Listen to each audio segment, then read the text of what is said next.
সবাইকে welcome back to my channel Aparna Karmakar. সবাই বলো কেমন আছো? আজকে হলো 25 ডিসেম্বর, অর্থাৎ মেরি ক্রিসমাস অ্যান্ড বাংলাতে আমরা বলি বাঙালির বড়দিন। তো আজকে আমরা করছি বাড়িতে একটা ছোট্ট খাটো মিনি পিকনিক। তো তার জন্য অনেক অনেক রান্না থাকবে আর তার রেসিপি তোমাদের সঙ্গে শেয়ার করব। তো দেরি কেন, সন্ধে হয়ে গেছে, এখন ঘড়িতে বাজে প্রায় 5:30। আমার গেস্টরা আসলো বলে চলো তাড়াতাড়ি রান্নাঘরে স্ন্যাক্স রেডি করতে যাই। রান্নাঘরে আমরা চলে এসেছি, প্যানের মধ্যে দিয়ে দিয়েছি হালকা একটুখানি তেল। আর এই যে এখানে আমি গাজর, রসুন আর নিয়েছি পেঁয়াজ, এগুলোকে একটুখানি হালকা করে সটে করে নেব। একটু নুন দেব, গোলমরিচের গুঁড়ো দেব আর হালকা করে একটু হলুদ দিয়ে দিলাম, নুন একদম হালকা করে। আর দেব আমি গোলমরিচের গুঁড়ো, লঙ্কা দেওয়া আছে কারণ আজকে আমাদের স্ন্যাক্সে থাকছে চিজি স্যান্ডউইচ। এটা হলো স্যান্ডউইচের পুরটা। চলো আমরা এটা রেডি করে নিই। আমাদের স্যান্ডউইচের পুর একদম রেডি। এই যে গরম গরম এবার নামাচ্ছি। এই যে রুটিগুলো আমি সেঁকে নিয়েছি, এখানে নিয়েছি আমি পিৎজা সস। সেই সসগুলো একটু একটু করে প্রত্যেকটা রুটির গায়ে মাখিয়ে নিচ্ছি। এটা আমাদের অ্যাকচুয়ালি বেস হলো, এর উপরে আমরা পুর দেব। সব সসগুলো মাখানো হয়ে গেছে। এই যে আমাদের করে রাখা পুরটা এইবার রুটির মধ্যে আস্তে আস্তে আমরা ছড়িয়ে দেব। সব লঙ্কাগুলো ভালো করে গ্রেট করিনি, লঙ্কাগুলো বেশ চেয়ে চেয়ে তাকিয়ে আছে যেন। আমরা এর উপরে টপিং হিসেবে দিয়ে দিচ্ছি একটু কুচি করে কাটা পেঁয়াজ। আমি অনেকক্ষণ আগে যদিও পেঁয়াজগুলো কেটে রেখেছি। এই যে পেঁয়াজ ছড়ানো হয়ে গেল। এর উপরে আমি দেব একটু টমেটো কুচি, এই 2-3 টুকরো করে টমেটো ছড়িয়ে দিলাম।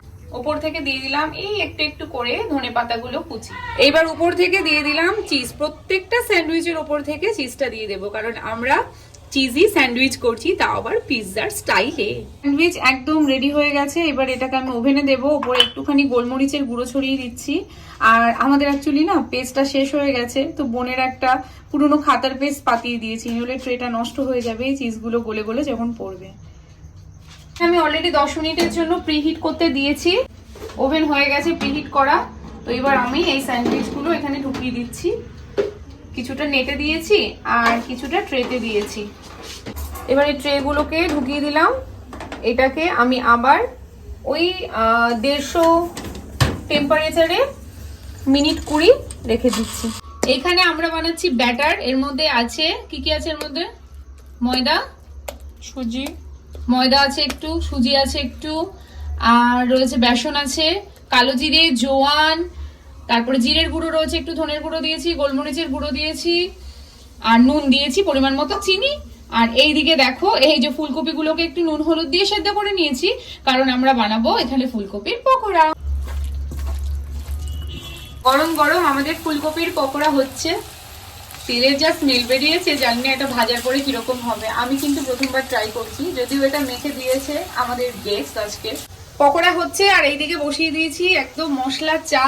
তো এইদিকে চাটা হচ্ছে আর এই যে পকোড়াটা দেখাও আমাদের। এই যে আমাদের পকোড়া 1 লট হয়ে গেছে, এটা সেকেন্ড লট। দাঁড়াও উল্টে দিই। ভীষণ ক্রিস্পি হয়েছে, কারণ প্রথম লটের থেকে অলরেডি একটু টেস্ট করে নিয়েছি। আমাদের গরম গরম পকোড়া একদম রেডি। 1 বাটি পকোড়া হয়েছে। এর ওপরে একটু মিশিয়ে দেব চাট মশলা। এবার এর মধ্যে একটু চাট মশলা মেশাবো, হালকা করে চাট মশলা দেবে আর একটু ঝাঁকিয়ে নেবে। ওয়াও, আমাদের ক্রিস্পি পকোড়া একদম রেডি। এটাও হয়ে গেছে। বাহ, সবকিছু গরম গরম। আমাদের অলরেডি কিন্তু স্যান্ডউইচ রেডি। আমাদের স্যান্ডউইচ তো রেডি।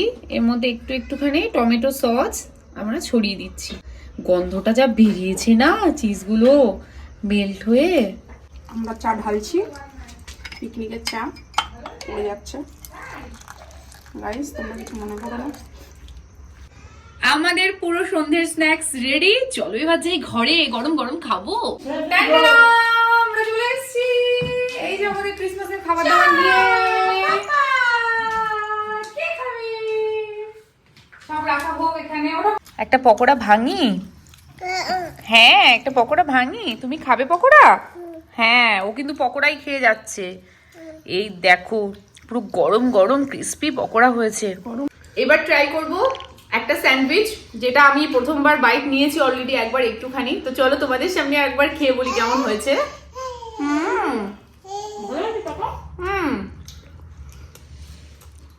ভীষণ ইয়াম্মি, তেলে ফ্রাই করাও না, একদম ওটা আমরা ওটিজিতে করেছি, ক্রাঞ্চিও হয়েছে। তার জন্য 120 ডিগ্রিতে আমি রেখেছিলাম ওই 20 মিনিটের জন্য। ভীষণ ভালো হয়েছে, তোমরা কিন্তু বাড়িতে ট্রাই করো। আর এরকম শীতের সময় সন্ধেবেলায় খাবারগুলো কিন্তু ভীষণ ইয়াম্মি, আর স্পেশালি আজকে ক্রিসমাস, তো তার জন্য আরো ভালো লাগছে। তো আমরা এনজয় করি।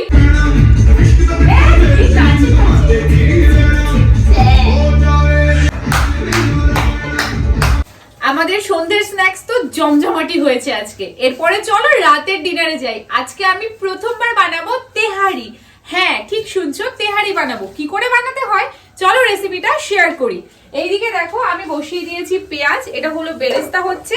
আর এইখানে আমি নিয়েছি জায়ফল, জয়িত্রী, এদিকে লবঙ্গ নিয়েছি, আর এলাচ আর দারুচিনি। এইটাকে শুকনো খোলাতে ভালো করে নাড়িয়ে চাড়িয়ে নিচ্ছি, কারণ এইগুলোকে আমরা গুঁড়ো করে রাখবো। আর বেরেস্তাটা হয়ে গেলে বেরেস্তাটারও একটা পেস্ট বানিয়ে রাখবো। বেরেস্তা ভাজা হয়ে গেছে, আমি সর্ষের তেল দিয়েছি এর মধ্যে। আর এর মধ্যে এবার দিয়ে দেবো গোটা গরম মশলা, এর মধ্যে দিয়ে দিয়েছি গোটা গরম মশলা, জিরে, আর এইদিকে দিয়ে দিয়েছি এইবারে পেঁয়াজ। এবার পেঁয়াজটাকে ভাজি ভাজি করছি। পেঁয়াজ ভাজা হয়ে এসছে, এবার এর মধ্যে দিয়ে দেব জিরে বাটা 1/2 চামচ,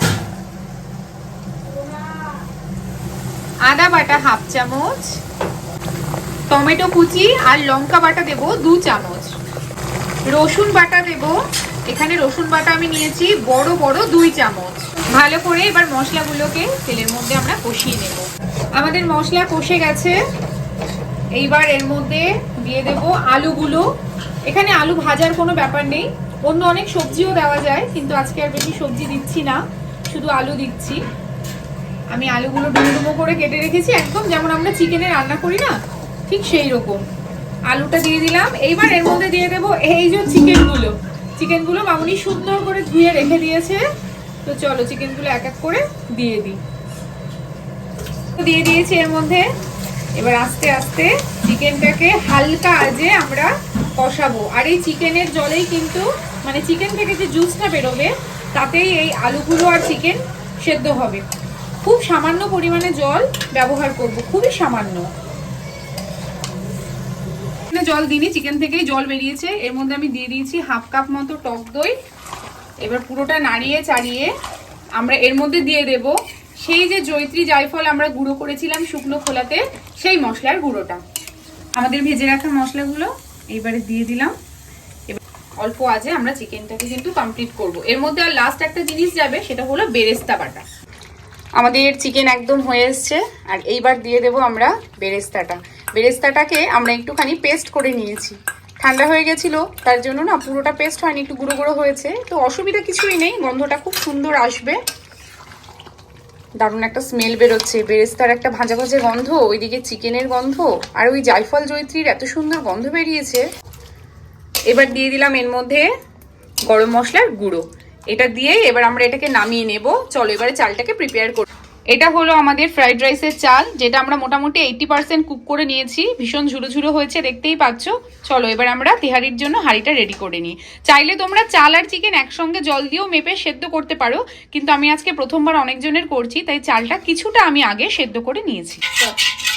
দই আর ঘি এইবার এর মধ্যে আমরা দিয়ে দেব এই যে আধা আধা হয়ে রাখা চালটা। যে জায়ফল জয়িত্রীর গুঁড়োটা করেছিলাম, সেই জায়ফল জয়িত্রীর গুঁড়োটা এর মধ্যে দিয়ে দিলাম। এইবার এই ভাতের উপরে আমরা দিয়ে দেব অল্প অল্প করে ঘি। যখন তোমরা ভাত আর চিকেন একসঙ্গে করবে, এটা একসঙ্গেও করা যায়, তখন একবারে ঘিটি দিয়ে বসিয়ে দিতে হয়। মধ্যে আমরা ছড়িয়ে দেব এই যে ধুয়ে রাখা কিশমিশ। কিশমিশগুলো ছড়িয়ে দেবে। দিয়ে দেব এখানে আমি 2 ঢাকনা মতো গোলাপ জল, খুব সুন্দর একটা স্মেল বেরোবে। আর দেব 1.5 ঢাকনা মতো কেওড়ার জল। কেওড়ার জলটা আমি একটু কমে দিই, একদম উপরেই দিচ্ছি, কারণ এইগুলো আস্তে আস্তে নিচেই নেমে যাবে। আমি ভাত সেদ্ধ করার সময় নুন দিয়েছি, তবুও একদম হালকা করে ছিটিয়ে নুন দিয়ে দিলাম, কারণ জলের সঙ্গে তো ওটা অনেকটা ধুয়ে যায়। অল্প করেই দিয়েছি, যা লাগবে সে পরে অ্যাড করে নেবে। এইবার এই যে আমাদের স্পেশাল চিকেনটাও এর উপরে ঢেলে দেব। খুব সুন্দর করে আস্তে আস্তে ঢালবে। চিকেনের উপরে লাস্ট আমি দিয়ে দিচ্ছি এখানে একটু ধনে পাতাটা অপশনাল, বাট শীতকাল তো আমার এর গন্ধটা খুব ভালো লাগে। এখানে একটা তাওয়া দিয়েছি, আমাদের হাঁড়ি তো একদম রেডি তেহারি। এই তাওয়াটার ওপরে ফ্লেমটা একদম গ্যাসের লো করে বাপরে চলো তেহারির হাঁড়ি বসিয়ে দিয়েছি। এটাকে আমরা ভাপে রেখে দেব, বেশিক্ষণ না, মাত্র 10 মিনিটের জন্য। তো চলো 10 মিনিট পরে আবার দেখা করছি, ততক্ষণ একটু গান শুনে আসি ঘরে।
আমাদের অলরেডি 10 মিনিট হয়ে গেছে, দারুণ গন্ধ বেরিয়েছে, দারুণ গন্ধ। চলো আমরা এখানে এবার সার্ভ করি। ফাইনালি সবাই খেতে বসলো, আর আমার ভাইয়ের বন্ধুটা কত সুন্দর গান করেছে বলো। না খেলে কিন্তু যেতে দেবো না। খাবি না? কেন? তুই পিকনিক খেতে এসছিস? তাহলে খা। কেমন হয়েছে বল? খাওয়া তো শেষ, হাসছিস কেন? পাচ্ছে ভালো হয়েছে? ভালো হয়েছে। এখন আমাদের এই যে হাঁড়ি কাচানো হচ্ছে, একদম লাস্ট সব উঠে গেছে। এই যে এইটুকু রাইস রয়েছে, আমার কালকে মর্নিং আছে, আর্লি মর্নিং এ বেরোবো, 4 ঘন্টা মনে হয় ঘুমিয়ে হয়ে, ওই তার জন্য আমি একটুখানি কন্টেনারে রেখেছি। আর এটা মামনিরা আজকে পাঠে গিয়েছিল, তার এখানে পোলাও আর আলুর দম প্রসাদ দিয়েছে, সেটাও মানে এটা প্রসাদ নয় আর কি, ওরা দিয়েছিল খেতে, তো সেটা রয়েছে। কেমন হয়েছে ম্যাডাম? ও একদম সন্ধ্যের থেকে ছিল, সব অর্গানাইজেশন ওই করেছে, তাই তো, সাজানো গোছানো, ঘর পরিষ্কার করা আমার, ও বেশি করেছে। তো এখন খাচ্ছে। চলো এবারে আমরা ঘরে খেতে যাই, টেবিলে আর জায়গা নেই। এই যে হাঁড়ি কাচানো খাচ্ছে একজন, কিন্তু হাঁড়ির তলায় পোড়াই লাগেনি যখন আমরা বিরিয়ানি করি। কেন? হ্যাঁ চাটু দিয়েছি, একটুও পোড়া লাগেনি, তাও একটু হাঁড়ি পোড়া খেতে নাকি খুব ভালোবাসে। আর এটা আমার প্লেট ফাইনালি। তো আমরা এখন খেতে বসি একদম। আচ্ছা খেয়ে বলছি কেমন হয়েছে। এখনো উষ্ণ গরম আছে, আর এখন বলে দিই রাত্রি বাজে 11:30, আমাকে আবার আর্লি মর্নিং এ উঠতে হবে। এইটুকু খাচ্ছি, এটা জানি না আমার হজম কতটা হবে। চলো মুখে দিই। এই যে, তো চলো।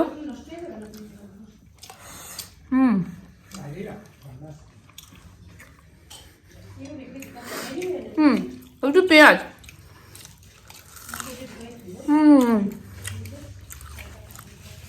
অ্যাকচুয়ালি রান্না করে সবাইকে খাইয়ে বেশি মজা, তখন আর নিজে খেলে ব্যাপারটা অতটা সেই ফিলিংসটা হয় না। বাট খেতে সত্যি ভালো হয়েছে, ভীষণ তাড়াহুড়ো হয়ে গেছে, তাড়াহুড়োতেও যথেষ্ট ভালো লোকজন হয়েছে, নাচ গান হয়েছে, সুন্দর একটা সন্ধ্যা কাটিয়েছি।